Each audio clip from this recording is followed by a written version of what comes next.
Bonjour à tous, nous voilà donc pour l'épisode 9, je crois, de Steven Universe Future. Donc, bonjour Xana, bonjour Brian, bonjour Volcano, bonjour Kael, bonjour Henri, bonjour Grégoire, bonjour John, bonjour Fanboy, bonjour moi-même, et bonjour Xana.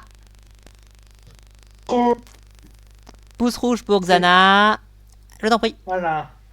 C'est incroyable, mais j'ai rarement vu ça. Un épisode de Steven Universe Future qui n'a juste rien compris à ce que Steven Universe Future raconte. Enfin, du peu qu'il raconte. En gros, ce qui se passe dans cet épisode, c'est que Steven va à la pâtisserie de Lars pour avoir des gâteaux. Et il tombe sur Sadie qui, elle, elle aussi commande des gâteaux pour son groupe, machin. Et c'est là que Steven voit que, oh là là, Lars et Sadie ne sont toujours pas ensemble. Il veut toujours les mettre ensemble, ce con. Alors que ça fait des années que ça stagne, que ça n'avance pas, et que les deux ne font rien pour que ça avance. Steven, je croyais que tu essayais de comprendre les personnes que tu avais en face de toi pour les faire changer. Je croyais aussi que tu avais appris qu'il fallait pas toujours t'immiscer dans tout. C'est pas un peu ce que disait l'épisode 2 du gland? Bref. Du coup, il y a ça, et on apprend plusieurs choses. Déjà, Lars compte repartir dans l'espace. Il laisse sa pâtisserie à la gemme qui travaille avec lui, et il va repartir dans l'espace du coup avec son équipage. D'accord, pourquoi pas. Et je suppose qu'ils vont encore faire chier Emerald. Voilà. Et on a du coup le groupe de Sadie qui se sépare. On a Buck qui entre en école de médecine. On a Sourcream qui va faire le DJ on ne sait où. Et on a Jenny qui fait des fringues pour téléphone portable. Va savoir comment ce truc fonctionne. Bah, visiblement, ça fonctionne, hein, parce elle est assez confiante. Voilà. Et du coup, ce qui se passe, c'est qu'il y a la remise, tout ça, et Steven n'est pas content parce que il voit que Sadie est en couple avec quelqu'un, enfin une personne, un trans visiblement, ou un non-binaire, vous appelez ça comme vous voulez. Bon, Moi ces c'est un notions-là, gars avec, c'est je un suis gars d'une avec bille. une voix plutôt aiguë, c'est tout. Voilà, appelez ça comme vous, appelez-le comme vous voulez. Là où moi je suis une bille avec ces notions, je vous préviens. C'est un non-binaire.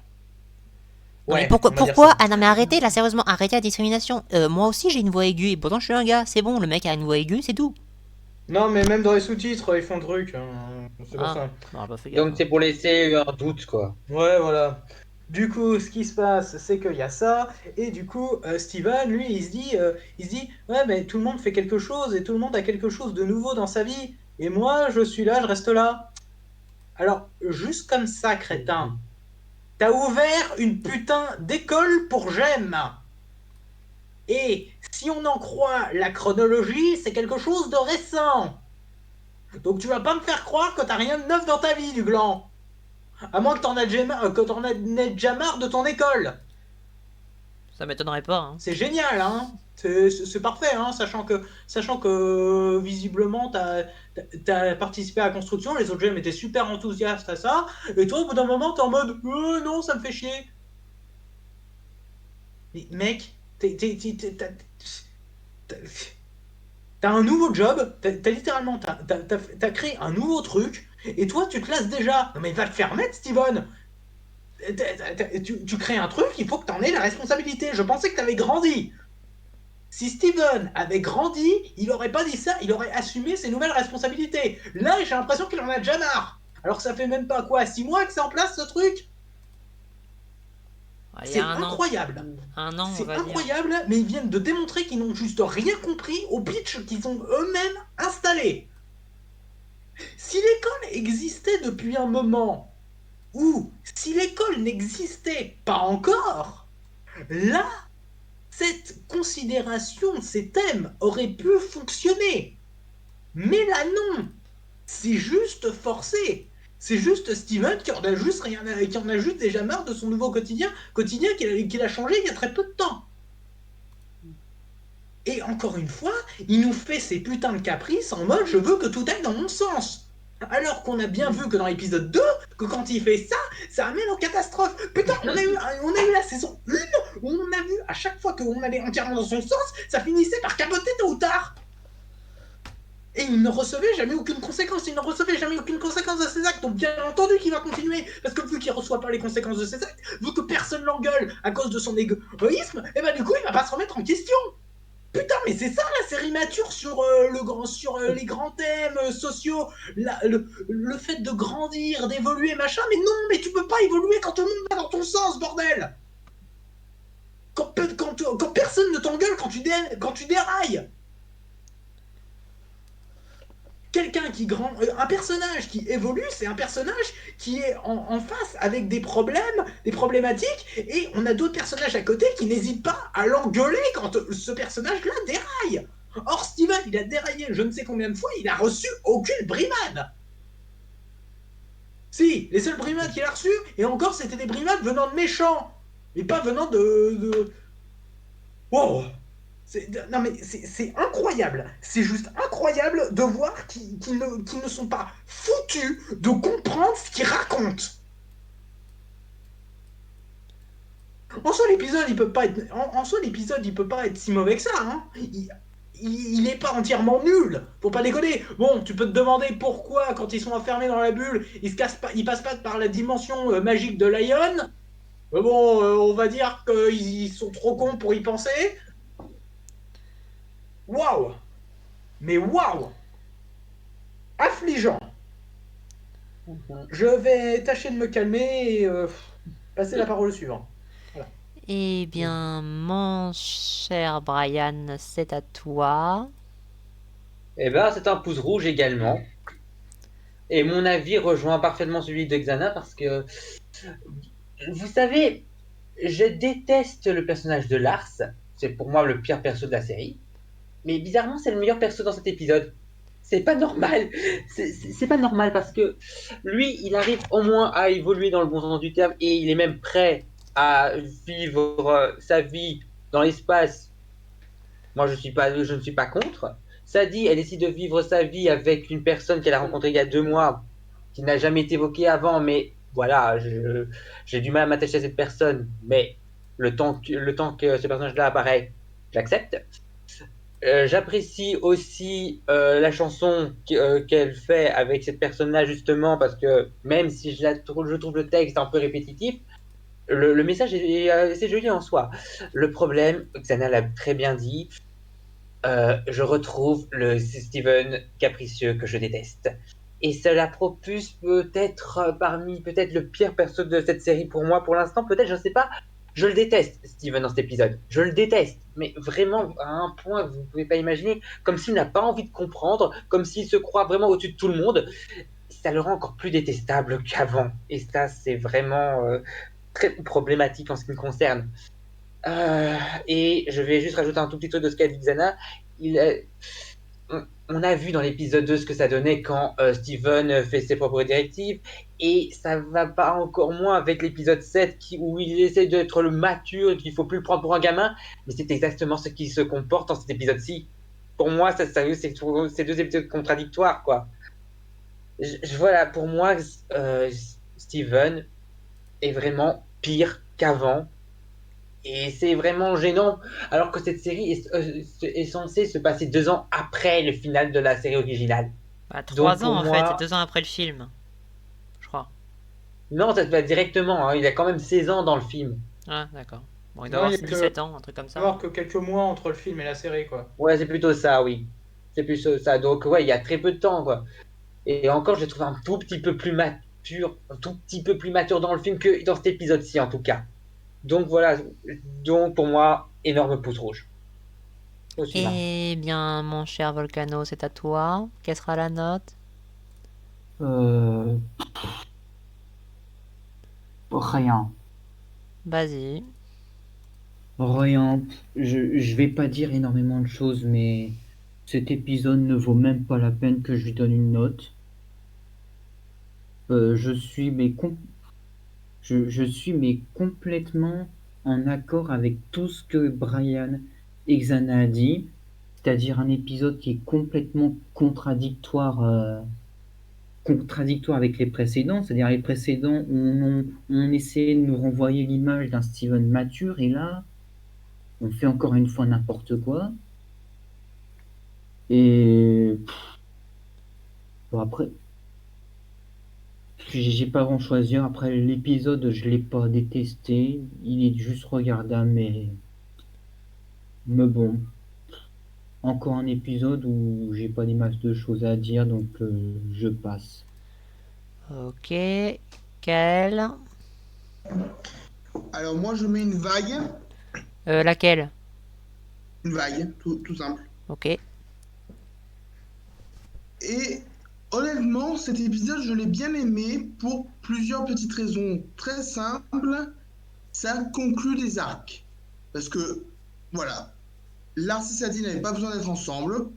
On le met enfin un jour. Lars repart dans l'espace parce que ça lui fait du bien. Et ça se voit dans cet épisode. Parce que Lars a changé. Il est quelqu'un de bien. Quelqu'un que j'apprécie. C'est incroyable. Et Sadie va vivre sa vie. C'est cool. Elle a eu besoin des killers pour s'affirmer. Et là, elle est affirmée. Elle va monter sa propre carrière. Ça, c'est... Vous avez su bien développer vos personnages. Dommage que Steven fasse son Steven, mais bon, ça, tout le monde l'a déjà dit. Et aussi dommage qu'il y ait plusieurs petits faux raccords. Notamment, quand Steven crée son dôme géant, on voit une image qui écrase la scène. Il y a deux parties de scène. Et après ça, la partie à l'extérieur du dôme a disparu. Elle s'est envolée de l'univers. Pourquoi? Des petits trucs comme ça où il faut faire attention aussi. Et un dernier truc, mais bon, ça c'est pas grave. Est-ce que le gars, donc Shay, si je me souviens bien, se promène toujours avec une cassette de sa chanson dans la poche? Qui utilise encore des cassettes? Voilà, je vous laisse sur cette question. Merci. Henri, Pour moi, ça sera un pouce rouge cet épisode. vas-y. Je rejoins l'avis de Xana et Brian sur ce qui a été dit, sur le fait que Steven, il fait son gamin, etc. Même si il y a 2-3 points que j'ai bien aimé, c'est le fait que Sadie sorte à Steven. Tu n'as pas à te mêler de tout, de ce qui est privé de notre côté. Enfin, elle le dit pas comme ça, mais voilà. C'est un petit pic sur le fait que quand même toute la série est centrée sur Steven et du coup, bah, dès le moment où on suit plus Steven, bah, du coup, enfin, Steven ne suit pas les personnages secondaires. On apprend qu'ils évoluent aussi, ce qui n'était pas le cas dans la série originale, ce qui est un point positif sur cet épisode de merde, parce que quand même, Steven qui rejette la faute sur Lars du dôme, il apparaît parce que c'est Lars qui est pas d'accord avec ses sentiments, alors que bon, c'est le seul à avoir des pouvoirs magiques en soi, Steven, dans le truc, en plus c'était le seul qui était rose, comme d'hab, là, son feu, son Super Saiyan rose s'active quand il fait de la merde ou quand il a envie de faire quelque chose. Enfin, ça arrive surtout quand il fait de la merde.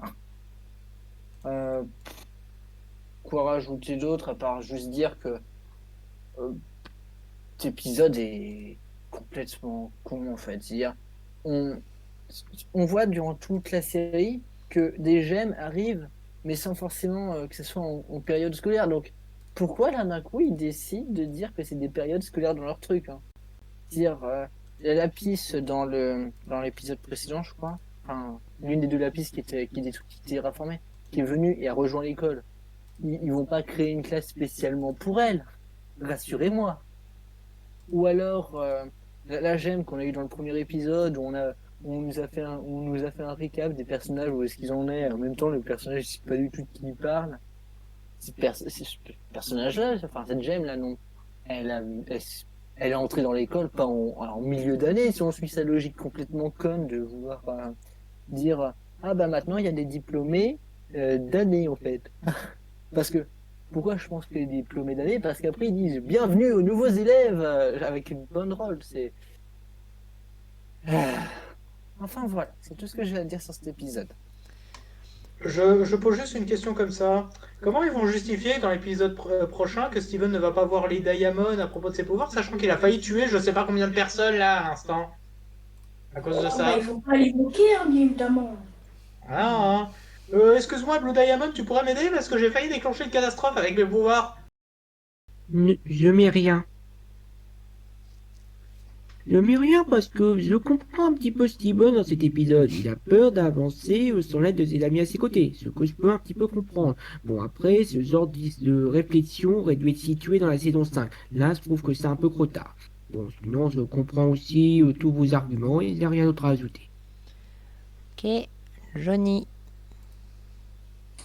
Je suis d'accord avec à peu près tout le monde. Je rien à... pardon. Je mets un pouce rouge. Ok, Fanboy. Honnêtement, je vais mettre un pouce rouge, un petit pouce rouge. Il y a des trucs que j'aime bien dans cet épisode, c'est le fait qu'on ait Lars et Sadie qui ont fini, chacun conclure leur arc. Il y a du coup Lars qui essaie de tourner la page et Sadie qui est devenue un peu indépendante et j'aime bien ça change. Il était assez loli et j'aime bien aussi le personnage de Shep. Je trouve que elle ou il, je crois que vu que c'est une personnage non binaire, elle est plutôt attachant. J'aime bien ça, mais le truc c'est que le gros problème de cet épisode, bah, c'est Steven et je crois que tout le monde a déjà dit ce qui posait problème là-dedans et je crois que c'est tout ce que c'est tout ce que je veux dire. C'est un épisode qui est médiocre parce que je trouve Steven assez détestable dans cet épisode et surtout qu'il est censé avoir grandi et là il est en train d'être abaissé et je trouve que c'est frustrant, assez frustrant. Donc voilà un épisode médiocre, même si Ok. pas grand chose à rajouter. Eh bien, moi, donc, je vais commencer par une petite citation que je viens d'inventer. C'est quand même dingue, en fait, Steven, hein. Tu as combattu, enfin, entre guillemets, combattu, la vision de pensée du monde de tes, entre guillemets, sœurs. Mais en fait, il n'y a rien qui représente plus cette vision de pensée du monde que toi. Parce qu'on est d'accord que tu as voulu arrêter de... faire arrêter que il y a le racisme, la dictature de la pensée, vous faites ce que vous voulez, vous faites ce qu'on vous dit, machin, truc comme ça. Mais toi, Steven, à chaque fois, en fait, tout le monde fait ce qu'il veut, allez, vas-y. Sauf quand en fait t'as envie de faire autre chose, et dans ce cas, ils doivent se plier à ce que t'as envie de faire. Voilà. C'est étrange, hein. Il n'y a pas plus représentatif de la volonté des diamants d'origine que toi. J'exagère peut-être un petit peu, mais ça se ressemble beaucoup. Donc, j'ai envie de dire, en fait, cet épisode-là, j'aurais probablement rien dit. Enfin, si, je me serais énervé, mais j'aurais pas dit que ce serait mauvais. Si ça avait été dans la série de base. Enfin, si c'était dans la première série, parce que c'est toujours la série de base, mais là, on est censé être après qu'il ait pris des responsabilités, qu'il ait grandi, qu'il est devenu un dirigeant et qu'il ait ouvert une école pour aider. Donc ça passe pas. Comment voulez-vous que j'accepte ça? Donc un épisode, c'est quoi? C'est Steven qui promène, il va dire bonjour à tout le monde. Et au final, il y a Lars et Sadie qui vont pas se mettre ensemble parce que là, Sadie a trouvé un copain. Lars, il le trompe très bien. Et il dit que le groupe de musique s'est fermé parce que ils vont pas être des ados toute leur vie à vouloir chanter. Ils ont envie d'avoir un avenir. Bon, Jenny, par contre, ses vêtements pour portable.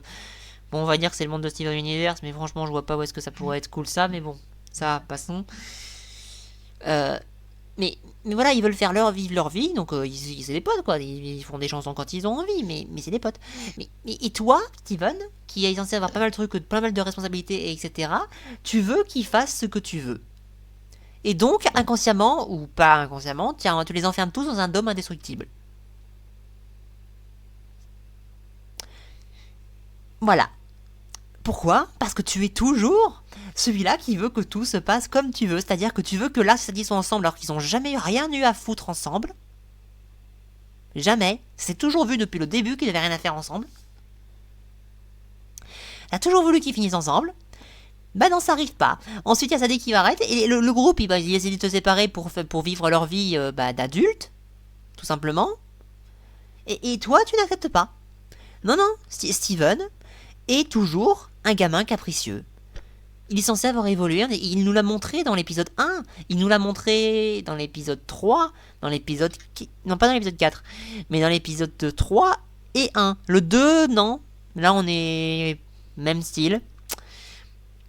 Donc voilà, non, cet épisode ne peut pas être bon. Parce que vous prenez un concept qui aurait dû avoir eu lieu dans la première série, dans une série où Steven est censé régler les problèmes nettement plus matures, ou plutôt aider les choses. Mais il faut que vous remplissiez votre nombre d'épisodes plutôt que de développer des choses comme qu'est-ce qui se passe avec lui.